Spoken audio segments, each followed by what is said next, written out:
वह क्या मर्तबा ए गौस है बाला तेरा, ऊंचे ऊंचों के सरों से कदम आला तेरा, सर भला क्या कोई जाने के है कैसा तेरा, औलिया मलते हैं आंखें वो है तलवा तेरा।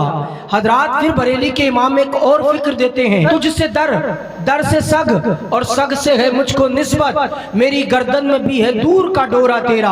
आला हजरत यहाँ पर कुछ बताना चाहते हैं। बताना क्या चाहते हैं? बरेली के इमाम बताना चाहते हैं, देखो कुत्ते दो तरह के होते हैं। एक कुत्ता वो होता है जिसकी गर्दन में पट्टा होता है, एक कुत्ता वो होता है जिसकी गर्दन में कोई पट्टा नहीं होता है। जिसकी गर्दन में पट्टा होता है वो किसी के दरवाजे पर जाता नहीं है, और अगर चला भी जाए तो उसे कोई मारता नहीं है, इसलिए कि अगर उसको मारा तो उसका मालिक आ जाएगा, गिरेबा पकड़ लेगा।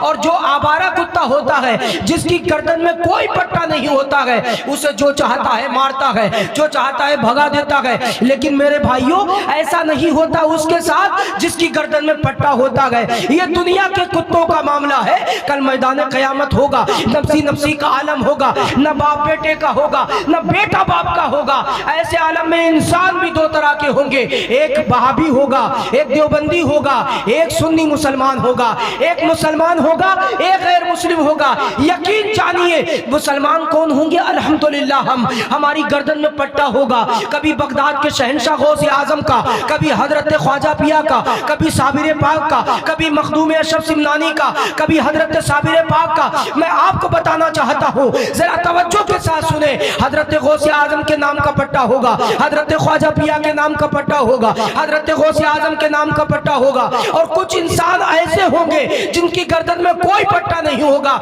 लेकिन सुनो सुनो, फरिश्ते उनको मार रहे होंगे, फरिश्ते मार रहे होंगे, हमको देखेंगे, देखकर बोलेंगे हम इसको मार नहीं सकते क्योंकि ये तो बगदाद के शहंशाह गौस आजम वाला है। इसको मार नहीं सकते क्योंकि ये तो हजरत साबिर पाक वाला है। इसको मार नहीं सकते, ये आका वाला है। अल्लामा हसन कहते हैं, ढूंढा ही करे सदरे क़यामत के सिपाही, अरे वो किसको मिले जो तेरे दामन में छुपाओ, वो किसको मिले जो तेरे दामन में छुपाओ। हजरात मैं आपको बताऊं, हुजूर गौसे आजम की शान तो बड़ी ऊंची है। आपके गुलाम की शान ऐसी है कि आपके गुलाम का पावर जब दुनिया देखती है तो सोचने लग जाती है कि यार जब हजरत गौसे आजम के गुलाम की पावर ये है तो फिर हजरत गौसे आजम की पावर क्या होगी। हजरत अब्दुर्रहमान तबसोंजी एक दिन जलसा होता है, और कोई आम जलसा नहीं होता है, ऐसा जलसा होता है जिसमें सारे औलिया इकराम हैं, कोई भी गैर इंसान नहीं है, सारे अल्लाह के बरगुज़ीदा बंदे हैं, सारे औलिया इकराम हैं, सारे लोग बैठे हैं। हजरत अब्दुर्रहमान तबसोंजी मिंबर पर खड़े होते हैं और ऐलान कर देते हैं, ओ लोगों सुनो, मैं अल्लाह का इस वक्त सबसे बड़ा वली हूँ। ऐसा हो जैसे हंसराज तमाम परिंदों के अंदर होता है, यानी जिस तरह हंसराज की गर्दन सबसे ऊंची होती है, इस तरह तमाम औलिया के दरमियान मेरा मर्तबा बहुत आला है। अब जब एक दीवाना ये बात सुनता है उस मजमे के अंदर खड़ा हो जाता है। खड़े होने के बाद में कहता है, अब्दुर्रहमान तबसोंजी तुमने क्या कहा कि तुम अल्लाह के सबसे बड़े वली हो? अगर तुम अल्लाह के सबसे बड़े वली हो तो मैं नहीं मानता हूं। अगर आप चाहते कि मैं भी मानूं तो जरा मुझसे लड़कर दिखाइए। आप चाहते हो कि मैं भी मान लो, तुम मुझसे लड़कर दिखाओ। हजरत अब्दुर्रहमान तबसोंजी ने जब उनको देखा, देखने के बाद में अपनी आंखों को बंद किया, आंखें बंद करने के बाद में कश्फ इलाही के जरिए जब देखा कि उनका एक एक रोंगटा रहमत इलाही में डूबा हुआ है, आपने मना कर दिया लड़ने से। फिर आपके मुरीद कहने लग गए, अभी तो आपने वादा किया था, आपने वादा किया था, आपने कहा था कि सबसे बड़ा वली मैं हूँ, लेकिन आप क्या हो गया, लड़ते क्यों नहीं है? मैंने कश्फ इलाही के जरिए देखा है कि इसका एक एक रोंगटा रहमत इलाही में डूबा हुआ है, मैं इससे लड़ नहीं सकता हूँ। अब उस दीवाने ने अपने कपड़ों को उतार दिया।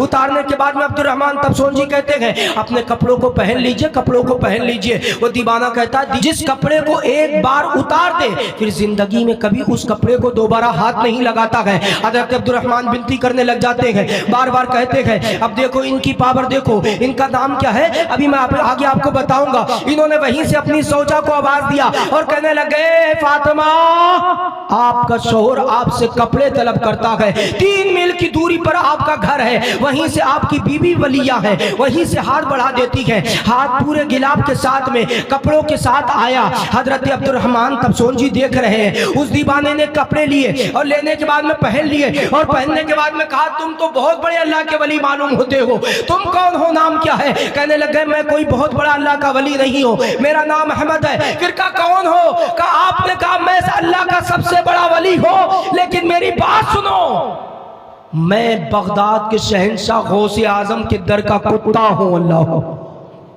کیا کہا؟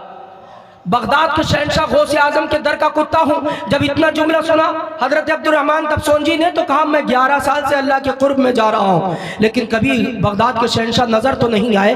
اب دیکھو یہ سارا مجمع تبسون کی سرزمین پر ہو رہا ہے. حضرت غوث اعظم اس سارے مجمع کو وہاں سے بیٹھے بیٹھے سماعت فرما رہے ہیں. کیا کیا باتیں ہو رہی ہے سب حضرت غوث اعظم دیکھ رہے ہیں. کیا کیا کون بول رہا ہے سب حضرت غوث اعظم سن رہے ہیں. ادھر حضرت عبد الرحمن تبسون جی اپنے 2 مریدوں کو بھیجتے ہیں, ادھر سے حضرت غوث اعظم 2 مریدوں کو بھیج دیتے ہیں. یہ مرید آپس میں ٹکرانے کے بعد میں عبد الرحمن تبسون جی کے پاس میں غوث اعظم کے مرید آئے.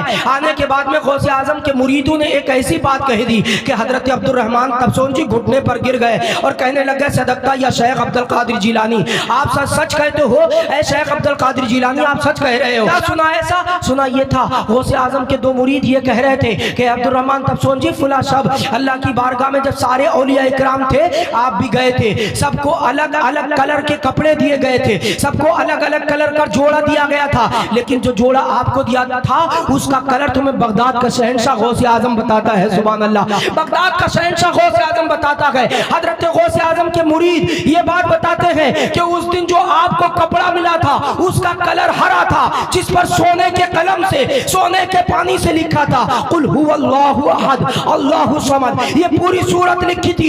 جیسے یہ جملہ عبد الرحمن تبسون جی سنتے ہیں, گھٹنوں پر گرتے ہیں اور کہتے ہیں صدقتا یا شیخ عبد القادر جیلانی, بریلی کا امام کہتا ہے سر بھلا کیا کوئی جانے کہ ہے کیسا تیرا, اولیاء ملتے ہیں آنکھیں وہ ہے تلوا تیرا.